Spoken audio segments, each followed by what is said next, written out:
අපි දැන් Photoshop එකට ඇවිල්ලා අපේ ෆොටෝ එක අපි ඕපන් කරගන්නවා. මේක තියෙන්නේ raw file එකක් විදියට. ඒ හින්දා අපි මෙතන දෙනවා camera raw. ඊට පස්සේ ෆොටෝ එක ඕපන් කරගන්නවා. ඊට පස්සේ අපිට camera raw field එකට යනවා. ඒකෙදි අපිට ඕන විදිහට මේක setting හදා ගන්න පුළුවන්. exposure ඊට පස්සේ shadows ඊට පස්සේ මේ color වෙනස් කරන්න පුළුවන්. ඒක ගොඩක් දේවල් කරන්න පුළුවන්. ඒ ගැන ඉස්සරහට වීඩියෝ එකක් කරන්න. ඊට පස්සේ අපි ෆොටෝ එක ඕපන් කරගන්නවා. ඊට පස්සේ මෙන්න මේ විදිහට reading වුණාට පස්සේ මෙන්න මෙතෙන්දි පළවෙනි එක දීලා ඕකේ කරනවා. ඊට පස්සේ දැන් අපේ ෆොටෝ එක අරපස්සේ අපි මේක හැමතිස්සෙම ඩුප්ලිකේට් ලේයර් එකක් ගන්නවා. ඩුප්ලිකේට් ලේයර් එක අරගෙන ඊට පස්සේ මේ ෆොටෝ එකේ තියෙනවා මේ මෙයාගේ කුරුල්ලේ ඒ වගේ ලප කැලල් තියෙනවා. ඒ ටික අපි හීලින් බ්‍රෂ් ටූල් එකෙන් අයින් කරගන්නවා. මෙන්න මේ විදිහට හීලින් බ්‍රෂ් ටූල් එක අරගෙන ෆොටෝ එක හොඳට zoom කරගෙන ඒවා අපි මකා ගන්නවා. හැමතැනම හොඳට zoom කරලා ඒ හැම දෙයක්ම ලස්සනට මකා ගන්න ඕනේ. අපිට මේ විදිහට මේ arrow key වලින් යන්න නැතුව අපිට ඕන නම් මේ drag කරගන්න පුළුවන්. ස්පේස් එකත් එක්ක ස්පේස් එක ඔබවට පස්සේ මේක hand tool එක එනවා. ඊට පස්සේ අපිට ඒ විදිහට අද ගන්න පුළුවන්. ඊට ස්පේස් එකත් එක්ක mouse එකෙන් අර estimate අදිද්දි ෆොටෝ එක අර estimate වෙනවා. එහෙම නැතුව මේ දෙපැත්තේ තියෙන ඒ වලින් උඩට පහළට යන්න ඕනේ නැහැ. අපි මේ විදිහට ෆොටෝ එක healing tool එකෙන් ඒ මාක් ටික මකා ගන්නවා. මේක size වැඩි කරනවා. මෙතන චුට්ට වැඩියෙන් තියෙනවා.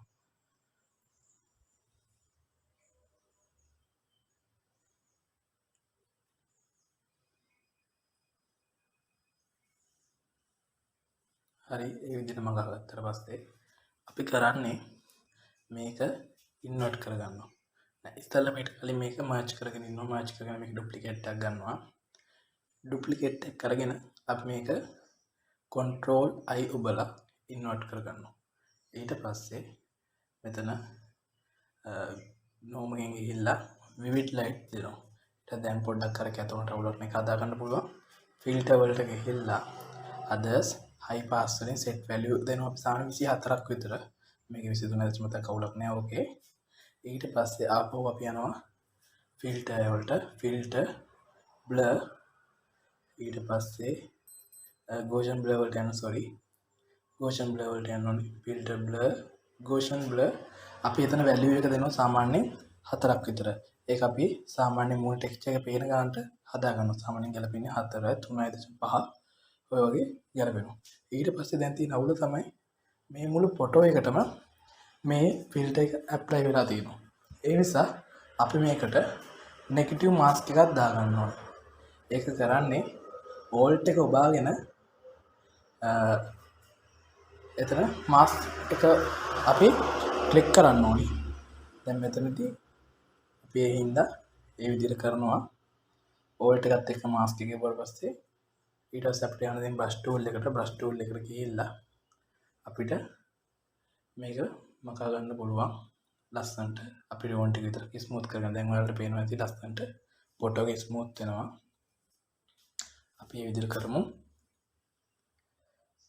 මේ වගේ වෙලාවට කොහේදී හරි අපිට වැරදුනොත් ඒ කියන්නේ අපිට ස්මූත් කරගන්න ඕනේ නැති තැනක ස්මූත් වෙලා තිබ්බොත් අපිට පුළුවන් මෙතන කලර්ස් දෙක චේන්ජ් කරන්න. ඊට කළු පාට උඩට ගත්තට පස්සේ අපිට ඒ අපි දාපු එක අයින් කරන්න පුළුවන්.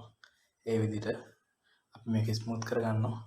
හොඳට බලා ගන්න ඕනේ අපි මේ ඇස් ගොඩාක් කිට්ටුවට ගෙනියන්න හොඳ නැහැ.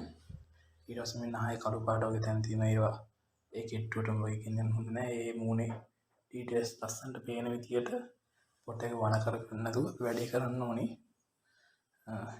ඊට පස්සේ ඒ හැමතැනම අපිට ඕනේ.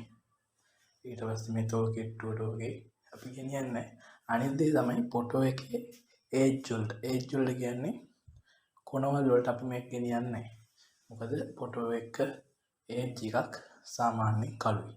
ඒතුළු අපි ඒ ටික බ්‍රෂ් ටූල් එකෙන් මේව කරනකොට බ්‍රෂ් කරනකොටත් ඒ ටිකට කළු පාට ඇප්ලයි වෙන්න පුළුවන්. ඒ විදිහට අපි මෙතන මේ විදිහට බ්‍රෂ් කරගන්නවා.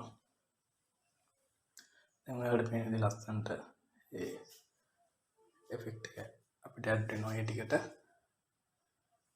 අපිට right click කරලා ගන්න පුළුවන් මේකේ size එක කොයි වගේ තියෙන ඕන දේවල් ටික අපිට මේ tool වල තියෙන මේ කළු පාටයි සුදු පාටයි කොටු දෙක මාරු කරලා අපිට පුළුවන් ඒ බ්‍රෂ් එක දාන්නත් නැත්නම් ඒ බ්‍රෂ් කරපු තැන අයින් කරන්නත් අපිට පුළුවන්. දැන් මෙතන අපි දාන්නේ කළු පාට කළු පාට මාස්ක් එකක් නිසා අපි බ්‍රෂ් කරන්නේ සුදු පාටින්. ඊට පස්සේ අපිට ආයි තිබ්බ විදිහටම ගන්න ඕන නම් අපි ඊට පස්සේ ආපහු කළු පාටින් බ්‍රෂ් කරනවා. ඒ නිසා ඒක සරලයි. මොන මාස්ක් එක අතන්දරේ එහෙමයි තියෙන්නේ. අපි ඒ විදිහට ලස්සනට මේ වැඩේ කරගන්නවා. ඔය විදිහට තමයි කරගන්න තියෙන්නේ. ඔයාලත් කරලා බලන්න. මම අපෝ වීඩියෝ එක කියන්නම්. බෑග්ග්‍රවුන්ඩ් එකට ගියා. හොඳ ඊට බෑග්ග්‍රවුන්ඩ් එකට ගිහිල්ලා control I එබුවා. control I ඔබලා ඊට පස්සේ blending option වලට ගිහිල්ලා vivid light දුන්නා. ඊට vivid light දීලා ඊට පස්සේ filter වලට ගිහිල්ලා high pass ගිහිල්ලා value එක 24ක් විතර දුන්නා. ඊට පස්සේ filter වලට ගිහිල්ලා Gaussian blur වලට ගිහිල්ලා value එක 4ක් විතර දුන්නා. ඊට පස්සේ negative mask එකක් දාලා brush කරා.